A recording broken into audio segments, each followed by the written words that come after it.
Okay, my name is Mucio Garza from Kingsville, Texas. I was in the Army for 1 year service, and then I went in the Navy. And in the Navy, I served for 3 years, 3 months, and 27 days. I was in the USS Wainwright. I was in the USS Weeks. Both of them are destroyers. That's why a lot of us call ourselves tin can sailors. Destroyers were called tin can sailors, I think, by the people that were on board the big ships, like the aircraft carriers or the battleships. They saw us floating out there like a tin can, and I think that's where the tin can sailor came from. Growing up, my life was really mostly on the struggle side. I mean, when I was little. When I started school, let's say when I was in the 2nd or 3rd grade, I was taking lunches to the people that worked in the railroad, which is somewhere around 3/4 of a mile. I usually went out there to their houses and picked the lunches. About 11:30, by the time I got there, it was already 12 o'clock for them to eat. So I did have I think about 6, 8 customers most of the time. And really, I don't recall how much they used to pay me. I don't think it was no more than half a dollar for a week or something like that. You see, they used to get paid by every 15 days. So that's the way I got paid also. Kingsville, Texas, yes. Yeah, the railroad was pretty well up and going at that time. Of course, now it's gone. It's almost gone. We used to have passenger trains. I think it was about at least 3 or 4 schedules of trains. Passengers, what I'm referring to. And then we also had the freight trains. So you could hear the engine blowing mostly every morning at 6 o'clock. From there on out, you could hear it all the time. And during them days, you may not believe it, but we did have what we call this, I call it soup line or something. It wasn't the soup line, but because it was only for us kids. Austin School, we had a, I don't know what the kitchen like, the place where they used to serve the kids, us kids. I did struggle quite a bit, especially on the spelling side and English side. In math, I didn't have very much trouble. See, I had experience in math before because I went to Spanish school and I picked up some math there. I didn't go to school until I was 9 years old, something like that. We used to have a school we used Don Baltasar. Don Baltasar was supposed to be the principal. He was the owner of the school. I mean, the owner. And he had about 3 or 4 teachers, which taught us math and writing and all that sort of stuff. In Spanish all the way through. So really, I don't know what, but I always thought that math was my best subject. Of course, nowadays I realize different.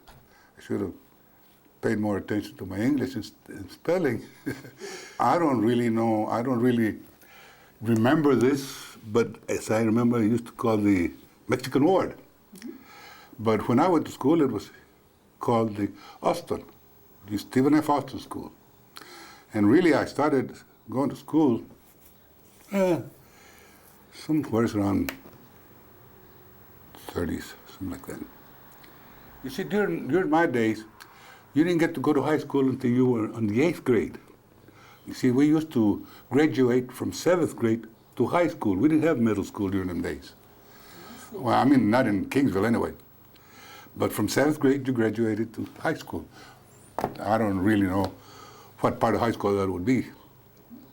So really worked here. I went to CC camps, which I think it was very, very educational. I learned quite a bit. As a matter of fact, I think I learned quite a bit when I was in the CC camp. You see, we used to have classes, especially somewhere around 7 or 8 o'clock. We used to have about 2-3 hour classes in which they taught us everything, mostly social life and all that sort of stuff, and also English and all that sort of stuff. As a matter of fact, I even tried to start typewriting, but it wasn't for me. I just didn't get to it very much. What I feel that I learned the most of the CC camps is the experience of, you see, we used to do what we call percolators. That's the first time I ever heard the word percolator. In Arizona and New Mexico, especially on the foot of the mountains, we used to make what we call percolators. Now, facing the mountain, you face the rocks that way, big rocks. I would say somewhere around 12, 14 inches high, and then on the back of it, we put some small rocks. The idea of that is to eliminate the erosion from the mountains and have some of that good soil gathered on top, in front of the percolators. Of course, the percolators were somewhere around, I would say, most of the time, somewhere about a quarter of a mile long, or not comparative to the mountains. But we used to stagger them, something like that. Of course, it took quite a few days to build. During that time, I was somewhere around, I say somewhere around 18, 18, somewhere like that. See, that was during the time the depression, which I don't remember exactly when the CC camp started, but my older brother went first, and he was stationed in Texas somewhere, and he put in the 2 years. You see, we had a 2-year limit. They would stay. So he put in his 2 years, and then I went in myself. I put 18 months in one place and 6 months in another. The second time I went in the CC camps, Civilian Conservation Corps, okay? I went to Albuquerque, and they sent me to Albuquerque, okay? And during that time, when I was in Albuquerque, they were developing what they call Sandia Park. During them days, it was just, I think it was just a start, because we were working on the roads, we were even making log cabins. We used to go out and cut the big pine trees, and they sent them to the mill, and we worked on them. After that, well, it was somewhere around 1939, the end of 39, 40. And that's when President Roosevelt declared that every person 18 to 25 should have at least 1 year military service. So therefore, in 1940, I think somewhere in September, I joined the Army. So I put in a year in the Army, and I was one of the very few people that got discharged in time, within the year time. Not very many. Right after September, I think it was like November, like that, they quit discharging people for the 1 year military service. So they had to stay in the Army, whichever branch they were at that time, and stayed in the Army throughout the war. Mm-hmm. But I was lucky that I got discharged. I got a honorable discharge. No, still honorable discharge for 1 year. Mm-hmm. And I went to work for the railroad. I went to work for the railroad as an apprentice, carman apprentice, as we used to call them. So I did volunteer for the Army, and then when I think it was somewhere in June, I was drafted again. Well, I was drafted, okay? And I went to the local board, man. I knew him a little, I knew him quite a bit, used to work for him. And I asked him for permission to join the Navy instead of going in the Army. And he told me very definitely, if you're in the service by that time, it's all right with us. So somewhere around, maybe a week or so before the time was up, I joined the Navy. And I joined the Navy. I started off in Corpus, but they sent me to Houston. And Houston is where I was sworn in, really in Galveston. It's right there, right around there. I was sworn in. And I think I was sworn in on June the 19th, if I remember correctly. Of what year? Huh? Of what year? June the 19th of 1940. Okay. And 41, I mean. Okay? 1941. For the Navy. So from there on up, I went to boot camp, and I volunteered in the Navy with my draft papers in one hand and signing for the Navy in the other hand. That's about the way it happened. I thought it was more fascinating than the Navy. I think really that's what it was. And not that I very scared to go in the Army, but I thought that the Navy was more in my style. My experience in the Army was very limited because in the first place, I was assigned to the 2nd Ordnance Department, okay? The Ordnance Department is supposed to be sort of like a shop for fixing guns, from small guns all the way up to artillery guns. As a matter of fact, I did get to see a train car with artillery guns on it. And I also saw artillery guns in Galveston, what they call coast artillery during the days. I don't know whether they still have it or not. But during the days they had what they call coastal artillery. And in Galveston, they had this gun. They were huge. To me, they were big. As a matter of fact, they used to retract from that to that over. In other words, they were almost they were underground, and then when they would shoot, they would come up. That was a retractable like. That's the way I understood. Now, I did not get to see him shoot or anything like that. We were just there looking around. You know? But that's about it. Did you spend They also had some big mortars, they called mortars. Shoot. That was for a short distance. So by June of 1941, I was drafted. When I was drafted, I went to the local board and asked for permission to go join the Navy. And that's when he told me that I could wait until then, just so long as I was in the service, before the written time on the draft board. So I did. About a week before my time was up, I did join the Army. I mean the Navy, in 1941. And really I started in Corpus, and then from Corpus they sent me to Houston. And on June the 19th, it was that I was sworn in Houston. I think somewhere around there, that I was sworn in Galveston, really. It's a place in Galveston right there, right off Houston. And then you went to? To Lake Charles, Great Lakes. We went to Great Lakes for a boot camp. I was there somewhere around 8 weeks, something like that. And then I was transferred to board a ship. I boarded a ship in Boston. I went aboard the USS Wainwright, 419 USS Wainwright. Now the Wainwright is the second, this ship that I went aboard is the second named Wainwright ship that was built. I think it was built somewhere in the 40s, around 1940, as I understand. Really, as I understand, that ship did not have radar until that time that it was in Boston. I don't know how long it was in Boston, but by the time we went on board ship, we were told that they just installed what they call the radar and all that sort of stuff, sonar system and all that sort of stuff. So I went aboard that. I was put aboard there in Boston. I think it was somewhere around September of 42. Somewhere around that, September 42. And then we did go to practice rounds around a little above Maine.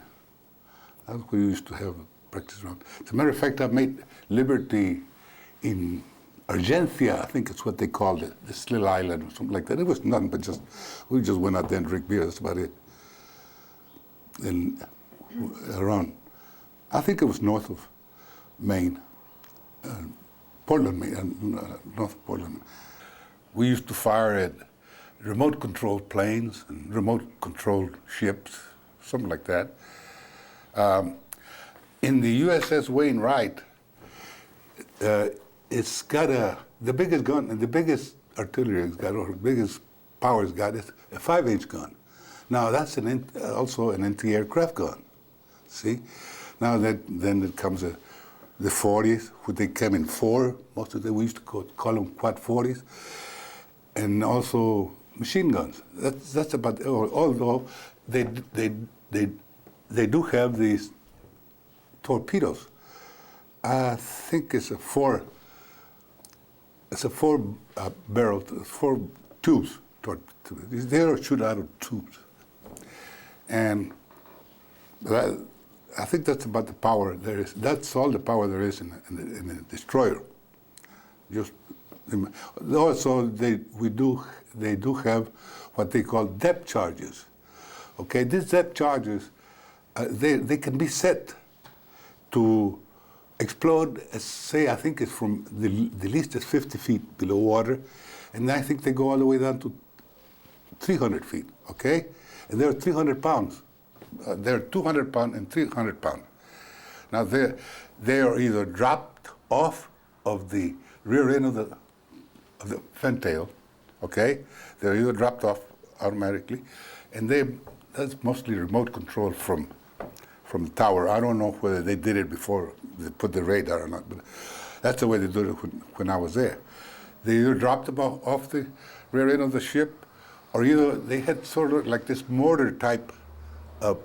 They had a tube in there, and this mortar type would shoot a depth charges. It didn't go just about 30 feet, and then it went dip. And 99% of the time, whenever we were monkeying around with depth charges, we had to go speed up. In other words, to get away from the blast. See, once 200 pounds of power, it's quite a bit of blast. You could feel it quite a ways. Well, that's one thing about the destroyers. They're so small that everybody knows everybody, and we depend on each other. So you do get to go. First, you go in as well, like I did when I went aboard. I was KP. I was KP for about six weeks or something like that, and I was sleeping on hammocks. And the hammock that I was sleeping on. It was above the dining tables. So I had to get up pretty early in the morning before breakfast. Let me tell you this little story about the USS Wainwright. I'm very proud of it. Okay. Please. See, the thing is that we were there in Casablanca. The first invasion that was done during World War II was in Casablanca, French Morocco, North Africa. So we were there during the invasion of Casablanca. And I remember that the Texas was hit. The Texas was still in commission during them days. So I think I remember she was hit on the port side, starboard side, mostly. It didn't do no damage. And that invasion didn't last very long. But from there, we did cross the Straits of, what you call it, right under the Rock of Gibraltar. Well, I don't remember the strait. Is that the Straits of Magellan? Well, we crossed them there. We got into the Mediterranean. And, of course, the Mediterranean, we were, especially in North Africa, we did get to make quite a few liberties in North Africa, Algiers, and all that sort of stuff. From there, we went to Sicily. As a matter of fact, Sicily, we were bombarded out of the harbor a couple of times. We were caught in the harbor a couple of times, and we had to get out of there fast. And at that time we were tied up along all the ships, so therefore it was pretty slow going out. But we did get out. I was in Palermo and Salerno also. In the Mediterranean, well, right after the invasion of Casablanca, I would say we came back to the United States, and then we were back with a convoy, military convoy all the way. You see, that's the duty of the destroyers, escort convoys. See, the destroyers go around the convoy, and it really is a protection of the submarines. Oh no, so any other craft that tries to fire against us. So that's when we went with the second convoy, which is all military. We went into the Mediterranean. We stayed in the Mediterranean, and I stayed in the Mediterranean until Anzio Beachhead. Now, Anzio Beachhead was a pretty good size battle there. This lasted quite a few days. And like I said, it took somewhere, well, it's 1942, and then when we came back to New York, it was already 1944. Okay, somewhere around the middle of 1944, I got what they call delayed orders. Okay, this delayed orders is that you're going to be transferred to another ship, but they give you time. I think I got about 3 weeks of leave out of that, and that's when I met Mary, the old lady. And well, I went back, but I had to report Norfolk, Virginia. In Norfolk, Virginia, I was stationed on the USS Weeks. The USS Weeks is 701, USS Weeks. This destroyer is almost the same thing as the first destroyer, only maybe a little bigger, but not that quite. It's still within the 100 feet long, something like that. The difference was that this new destroyer, instead of having 1-inch gun turrets, one 5-inch gun turrets on each turret, they had 2 5-inch on each turret. See, that's about the only difference. Other than that, it's made about the same. And I don't really know when that was, but I was in the crew that commissioned the ship. I was in the crew that we had the trial run. On the trial run, we went to the Bahamas. We went to the Bahamas sailing backwards on the new ship. That's the trial run. Of course, when we came back, we came back, and in Norfolk, Virginia, that's when another convoy, military convoy, started rendezvousing, okay? And we went through the Panama Canal in 1944. We were in the convoy. There was a battleship, an aircraft carrier, and I think it's a couple of cruisers. I don't remember who it was, what the cruiser's name was, but I remember that I think it was the Mighty Mo, the battleship that went through. I remember it was scratching the sides of the Panama Canal when we went through there. And it takes three destroyers for each one of them locks. 3 destroyers could go in there. But then the battleship and the aircraft carrier was scraping the side of the locks. We went across the canal, and then we went to San Francisco. We were there in San Francisco for about somewhere around a week.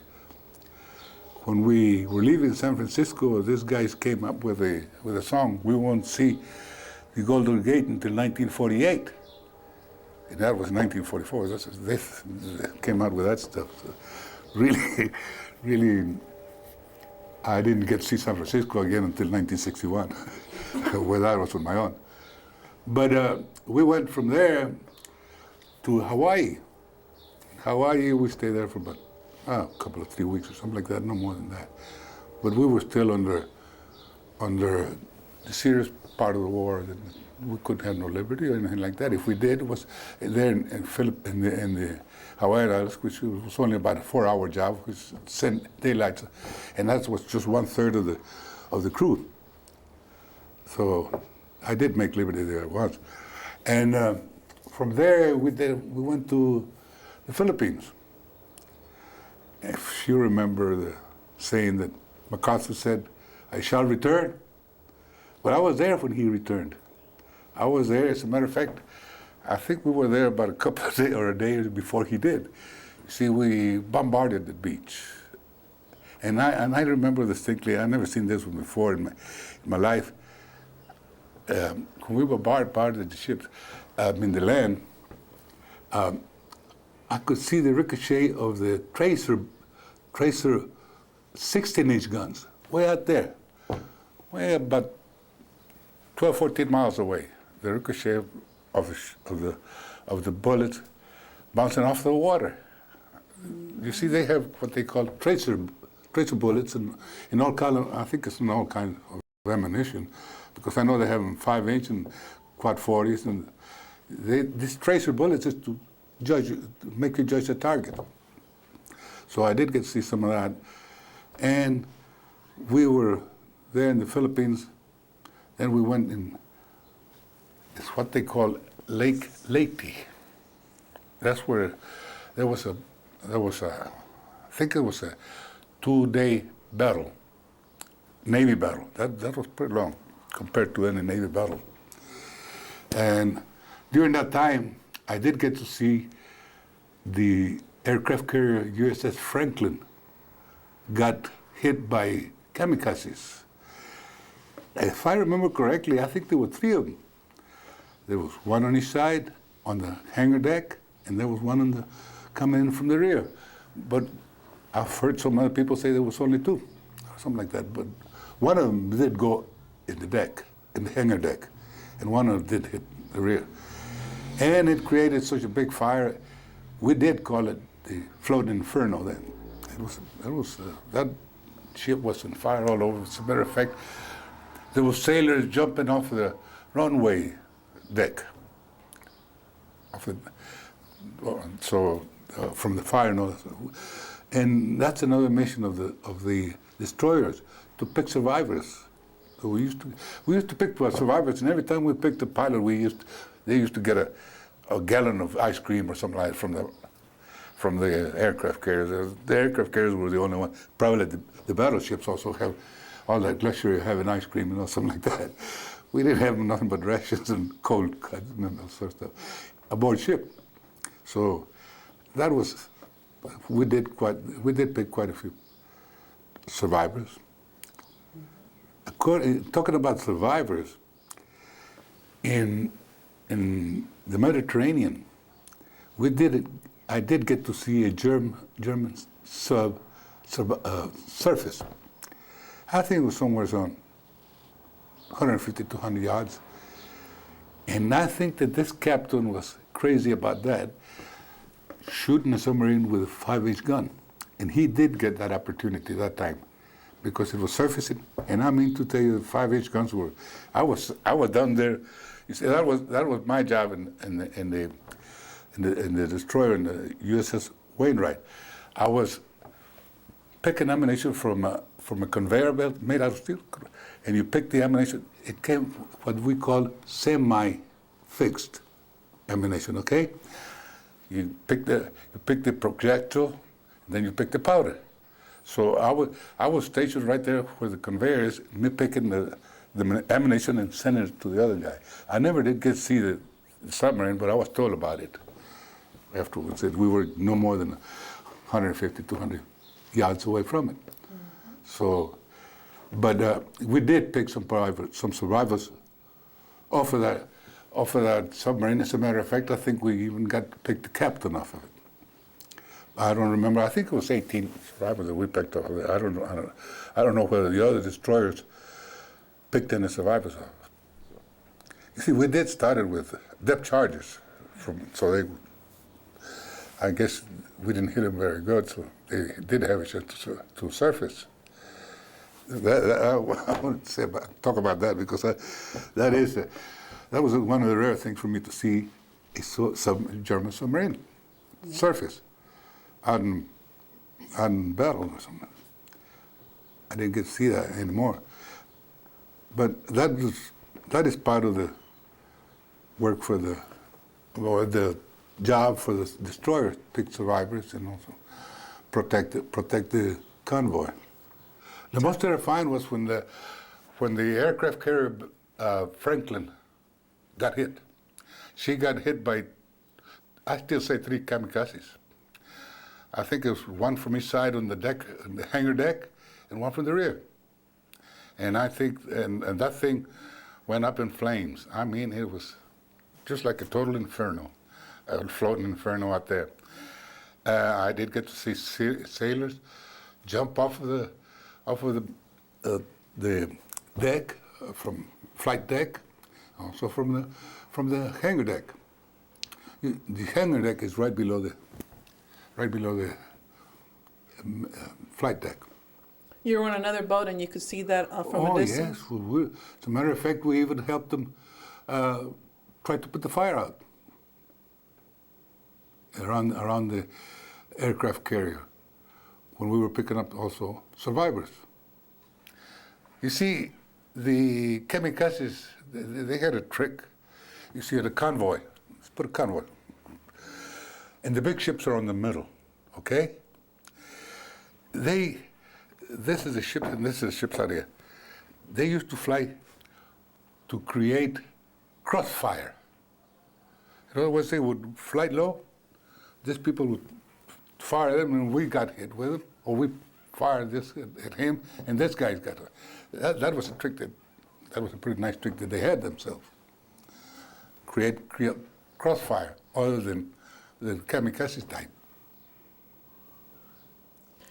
Did any of your friends go with you into the service? Did any of you sign up together? No, not really. As a matter of fact, from Kingsville, I was the only one that was sworn in that day. But I did get to see a friend of mine in the Hawaiian island, Genaro Garcia. He was about the only guy that I saw from Kingsville. As a matter of fact, when I was aboard both ships, in the USS Wainwright, I don't think there was no more than one Mexican around. In the USS Weeks, I don't think there was no more than two of us. So really, I was among people that were from Philadelphia, Chicago, or I mean, way up there. Not from South Texas. See, it just so happened that we were like that. I was all alone from Kingsville. Yeah, as a matter of fact, there was even very few Texans in them aboard both of ships. That's right. Mostly they were from Boston, Philadelphia, or something like that. Most of them shipmates. Did you become friends with any of the soldiers and then later on they died? You mean sailors or soldiers? That you got to be real close to? Did they have No, to only one sailor. I was pretty close to a friend. He was pretty close to a friend of mine, and he got killed. He got killed during. It just so happened that on that same crossfire, like I'm talking about, one of our 5-inch, I think it was, hit us on the edge of the ship, and shrapnel flew it over, and he just so happened to be supplying ammunition to what we call the quads, and the shrapnel went right through the hull of the ship and hit him in the stomach. He died within 24 hours. As a matter of fact, we had sea burial for him. That is, I think that was about the third time that I saw sea burials. I did see sea burials by the bunch, but 4 or 5 at a time. See, we used to pick a lot of survivors, and some of them died while they were with us, or some of them were already dead. Or, so yeah, there was even some people that you could feel the skin coming off their bodies when you were picking them up, burnt. So it was pretty. It was pretty bad when we did that a lot of times. And then seeing a sailor comrade being buried at sea, that is some hard to see. Mm-hmm. But that's the only close friend sailor that I saw get hurt. I think that if it would have been for the World War II, I think we still would be about the same shape as we were before. I mean, we're talking about on the Spanish or the Mexican side or something like that. I think that the war did produce or made, I don't know if it made us better anyway, but there is a lot of difference during the time before the war and after the war. I still say it did help. Us, I don't know what you call them, underprivileged or whatever, like the so-called Mexicans or Mexico or Spaniards or something like that. I think After the war, we started gaining more recognition. And I think that the power of being in the service or serving in the military created some of that atmosphere to change the difference between the before war and after war, in the recognition side. I really, by all my friends, I mean, my working friends, Anglos or Latins, you could see the difference in the respect. One time, that was in 1940, when I was in the 40, when I was in the Army. I was hitchhiking home from San Antonio. I was stationed in San Antonio, Fort Hood. Anyway, I was hitchhiking home. And it just happened that I went through alleys that time. I don't know why, but I just got a right going through alleys. And I did get off the car, and that's where the guy was going anyway. So, and I tried to get me a hamburger. And it was a little restaurant, and I went in there and asked for a hamburger. Told me they don't serve Mexicans. But I didn't think of it very much during that time, because in 1940 it was still something regular to us. I mean, yeah, I was wearing my uniform. I was in uniform when I went to this place, and I definitely was told that. Tell you, I felt segregated one time, yes, very much so, but I don't think it was because of my race. I think it was because I went to look for a job, and it's a big plant, okay? I'm not going to mention the name. In this plant, I thought that they were hiring at that time, and that was after I got out of the service, out of the Navy. That was in 1940. 45, 46, 45, late after, somewhere after I got discharged from the Navy. I went to look for a job in this plant, and I was being interviewed by this guy, okay? He was talking to me and all sort of stuff, and he asked me what kind of a job, he asked me what kind of job I wanted. Well, I don't think I want anything less than a helper. And at that time, he said, there is no job opening. And at that time, this lady walked in. And she said, oh yes, there is an opening. But she was talking about labor. And I told him I didn't like the job. I didn't want that job. But I think it was because she saw that I was Mexican. To this time, I still think that's the way it was. To me, it appeared that she was discriminating. I don't know whether the plant was discriminating or anything like that. But then, after so many years, I have learned that 99% of the people that go in there to work, they start as labor. Now, I don't know whether that was true during my days, but I do have a couple of friends that went to work there, started as labor, and then they went up. As a matter of fact, one of my friends has got a damn good job. He retired with a darn good job. Oh, we married in 1946, June the 9th. It just happened that was her birthday. I don't know, she picked her date. I didn't pick it. I don't know, she picked it. And I thought it was to my advantage. one present, only one day. I got out of the Navy in September. We married in June. Almost. June the 9th. We married. And we also got married in just a little hall. That's all it was. Because they were renewing the church. See, they were making the church, so we were married in the hall. Pretty nice mass, anyway. And another thing about the marriage is that we were the first ones to get married that Sunday. There was oodles behind us. I think all the churches, all the masses had weddings plus someone other without mass. And that was in June 9th, 1946. The oldest boy is Junior, Mucio Garza, Jr. And then comes Carmen Lomas Garza, known as today. And then came Maggie, no, Arturo. Arturo came after that, and then Maggie. Maggie always calls herself the fourth headache. So a lot of times when she called me, she said, this is your fourth headache. And then Jane. Jane, I think she was born somewhere in 1951. 56. 56, something like that.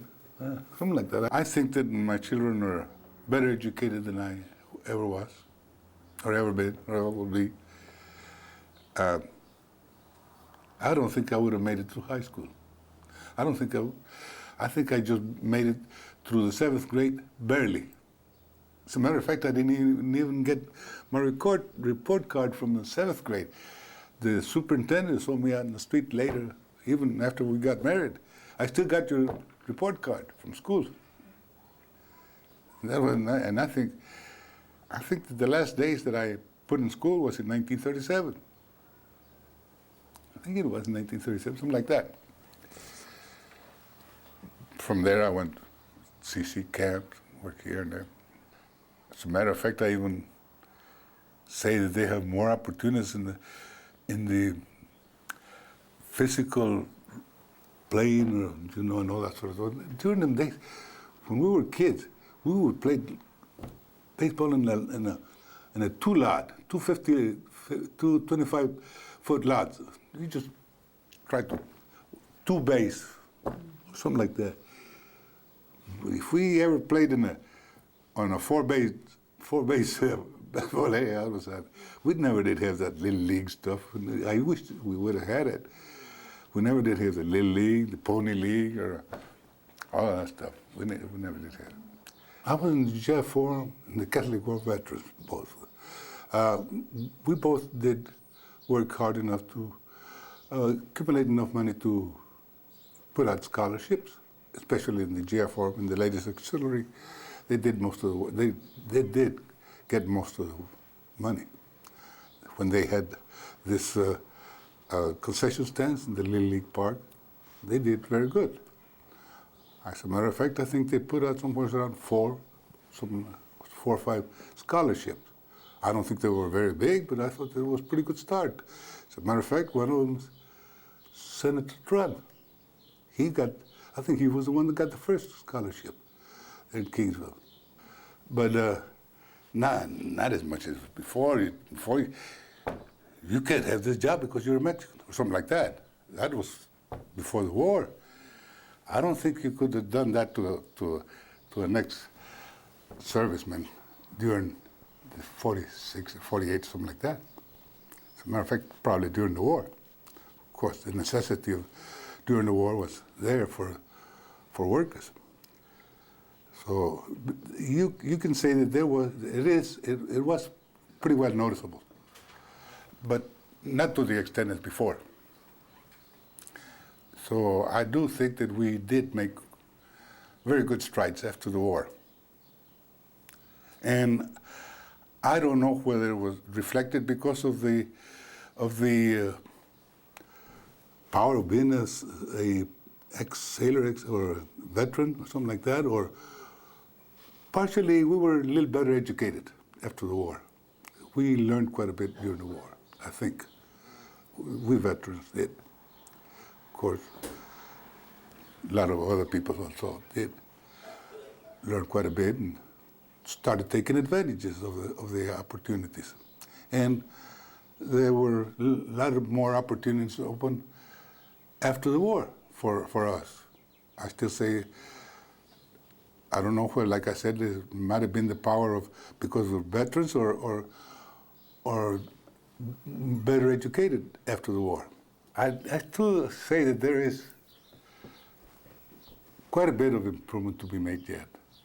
But I don't really know whether it's up to us to work for it, and I think that's what it's supposed to be. We should work for the improvements ourselves. But there is a little hard time of some of us getting a better job than the other people do around.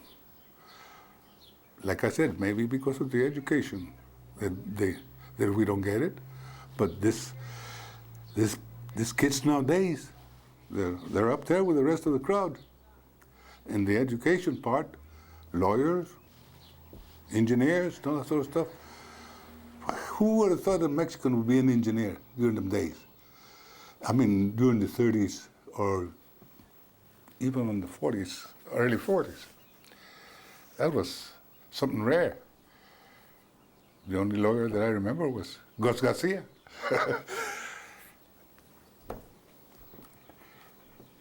But there is a little room for improvement yet. But I don't think of the idea of handing you a job. I do think the idea of you working for it. That's the way I think about it. Naturally, but if you're turned down for a job that you think you're qualified for, and then that's a little different. Mm-hmm. That to me is a little discriminating part of it. I don't know if it would be discriminating for reasons of discrimination of Mexicans or whatever. But there is some discrimination yet. I have friends that are Anglos. I play golf with Anglos. I used to work around Anglos as a matter of fact, I had a guy, I was a sheet metal worker, but I was over him because of my time. You know, he didn't think very much of him being slightly under me or anything like that. He was just a sheet metal worker, just like I was. But of course, I never did push my power or anything like that. I never did say do this or do that. He knew what he had to do because we had already laid out the way the shop ran. We understood each other. But I never did have any troubles with him. As a matter of fact, we were pretty good friends all the time. We used to run around quite a bit together. We used to have conversations quite a bit. Not to the extent of, he did go to visit us once or twice in my house, yes. Some of them I used to have. But there is still a little room for that. I still say that we can get along with the Anglos just as good as we can get along with Mexicans, as I so say. Of course, there are some Anglos there, they still think that they're way up there and you can't touch them. But to the ordinary Anglo, I still say we can get along. We can get along easy. When I was a kid, say 16 or something, I couldn't go to the American town. I had to stay in the Mexican town, the Mexican part of the town, La Colonia or something like that. In Kingsville, there's Claver Street and then there's Richard Street, okay? To Claver Street, you better go out there in good business and during them times, be a businessman-like or something like that. But any Mexican just like me, he was just looked up. As a matter of fact, I saw quite a few fights there in Claver Street between Mexican Americans and Anglos. Quite a few fights. Oh yeah, that was before the war. Mm-hmm. Yeah, well, I would say somewhere around the 33, 34, something like that. The war is a lot different.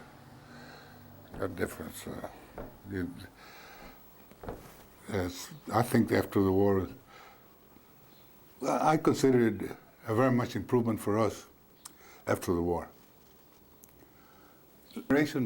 Since there is not that much of discrimination anymore, but there is quite a bit of necessity for the education part. There's a lot of difference nowadays, especially nowadays. Even high school kids cannot get good jobs. And some of these guys that graduated from college, some of them are still having a little trouble getting the jobs. So I still say the opportunities are there, but you have to work for them. I don't think there's that much discrimination on the workforce side. There is still, but not to that extent. And so far as the work is concerned, I still say that we're up there with the rest of us. Of course, social life is a little different. There's a lot of Anglos that think that they're untouchable, but there's just a handful of them, I would say, not to the extreme that we would be bothered once a week or anything by them. I don't think it would be it's like that anymore, or look at us sideways. Well, that's a little different nowadays. These kids nowadays, they're a little more aggressive, let's put it like that. And I don't think that they would like that much, and I think they will react to it right now. In other words, they will react to it a lot more faster than we would during our time. During our time, sometimes it was even just like, that's nothing. I've seen that before. But these kids nowadays, they're a little more educated. They know what they want, most of them. And if they're rejected to get what they want, they're going to fight for it, and I don't blame them. I wouldn't blame them. I mean, to the extent of not having a big battle or anything, but just, hey, listen, mister, I'm just as good as you are. That's about the way I look at it. And as a matter of fact, I don't know, but I have seen it this way. During my time, I still say that you had to be a little better than the Anglo to get the job. I sort of thought of that myself when I got to be a journeyman as a sheet metal worker. I thought that I had to prove myself more than the Anglo people would. And in that respect, that's about the way I look at it. During the war, in the service, it's very hard for you to discriminate. Very hard. You prove yourself, you're up there. If you don't prove yourself, you're going to stay down there. I remember sailors or even that never did make it, but just to the deck force. Of course, the deck force itself has got a lot of opportunities, but staying on the deck force without being, what do you call it? I'm trying to remember. At any rate, the deck force is mostly the lowest job on a ship. I'm trying to remember what we called it, but I can't remember that right now. In other words, like say for instance, when I was in the Navy, I think I put in about 6 or 8 months in the deck force. And in the Navy, you have to strike for a job that you want.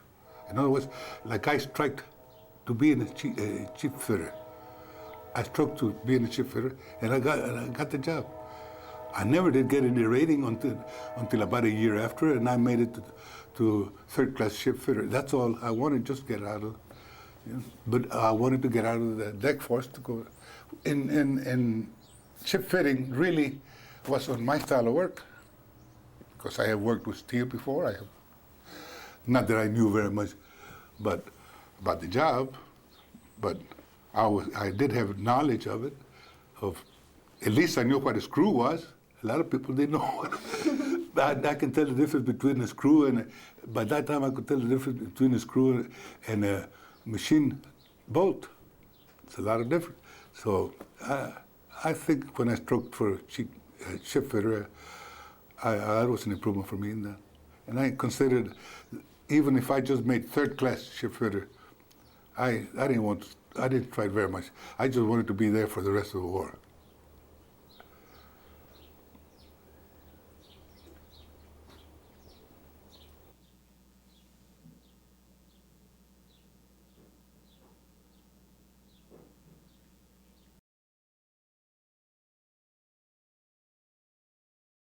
Well, of course, my name is Maria Lomas from my childhood.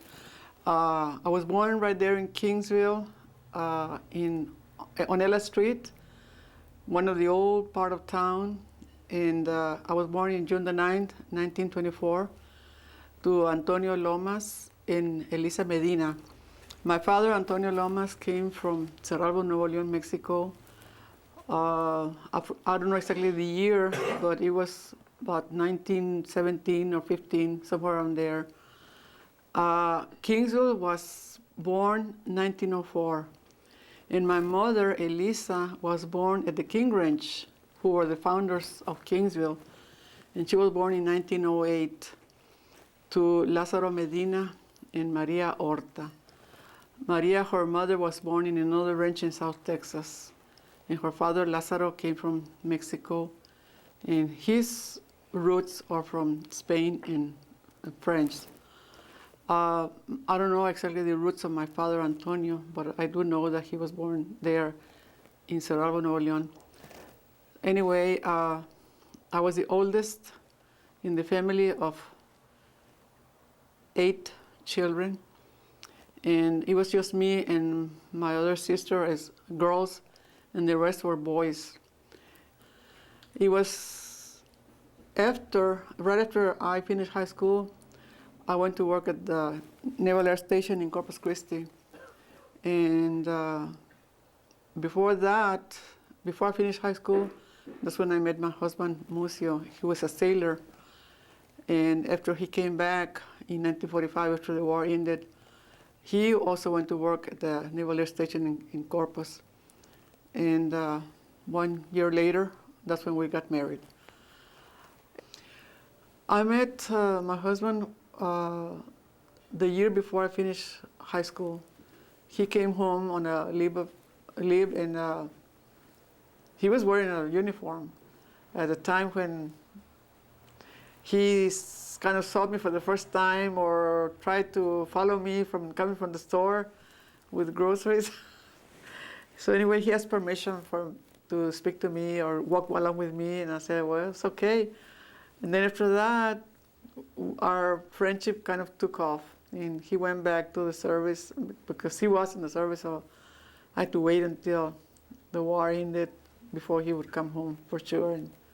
And we kept on with our friendship and our courtship. Then after I finished school, I went to work at the Naval Air Station in Corpus Christi. And I did that until I got married. And after I got married, I kept on working, and then my husband asked me to quit working. Mm-hmm. What did you do on the Naval Station? We used to do, at the time, because the war was still going on, we used to cover small airplanes, the kind that have 2 wings. They're small planes for maneuvers and for training. And what we did, we would cover the wings out of material, and we had to sew it on by hand. So that's what we did. And were you working with only other women? Oh yes, a lot of other ladies were working there. Most of them were elderly ladies. I was practically the only young one. And I think it was because I had a little experience in sewing. I started sewing when I was about 10 years old. Yes, there was a lot of other Mexican American women working in other parts of the base, other sections. Some were not necessarily where I was, but in other parts of the base doing something else. No, to me, I was just very proud to be able to work at the base because this is our nation, this is my country. And working there, I thought it was a privilege, to be able to work there, especially after I finished high school, even though I could not go to college because I did not have enough money to go to college, even though we have a college there in Kingsville, which would have been very convenient for me to do. But nevertheless, I didn't have enough money because I had to help my parents with whatever little money I earned at the base. To me, what really hurts is that I still see a lot of discrimination, even though they're veterans and went to war and all of that. And The women, of course, we had to fight for our rights, no matter against who. That's what I feel. I don't care if it's a man or a woman or whatever. If my rights are being trampled on, I will fight for that. Can you remember a time in the war years when you actually had to fight for your rights, when you had to speak up for yourself? What was that During the like? war years, Or even as a child before that? well, I actually was not able to fight for my rights because we were put in such a position that we could not speak out. If he clearly said no Mexicans allowed or no service to Mexicans, that was it. We had to go ahead and accept it or else. But anyway, I was kind of patient, waiting for the day when we might be able to see the light. When the GFORM was established by Dr. Arturo Garcia, who was himself a veteran, and the reason why he established this organization was because of discrimination that started because of the denial of a funeral of a military person, a young man that had been killed in action, and he was denied services at a funeral home because he was of Mexican descent. So that's when the whole thing started, and that's when the GFORM was established, and eventually it was chapters and chapters in each city, and eventually it got to our town in Kingsville, and my husband and myself were involved with the chapter that got started there. Of course, even when I was a kid, I encountered a lot of discrimination, and as much as I hate to bring this subject up, because even nowadays you hear people saying, try to forget what you went through, but it's very hard to forget. We can forgive, but we cannot forget. Like a gentleman in Kingsville that just published a book, and that's the title of his book. I can forgive, but I cannot forget. And in a way, I can see how it's true what he said, because we're constantly being reminded of who we are. I see a lot of people now getting along with each other, with all the races, to me, that makes me very happy. Because we were created by one God, and only He knows why He made us different. It's His plan, and we should respect it. And whether our color is brown or black or yellow or white, who are we to criticize God for creating us the way He did? We just have to be a little more patient with each other and try to love each other more. And I want to thank God that I have been able to share my life with this lover boy here for over 50 years, 54 years. And I thank God for all our 5 children and all our 8 grandchildren. That's it. Yeah, I'm glad to be here myself and be around our grandsons and daughters and Son. sons and all. So I'm very glad to be here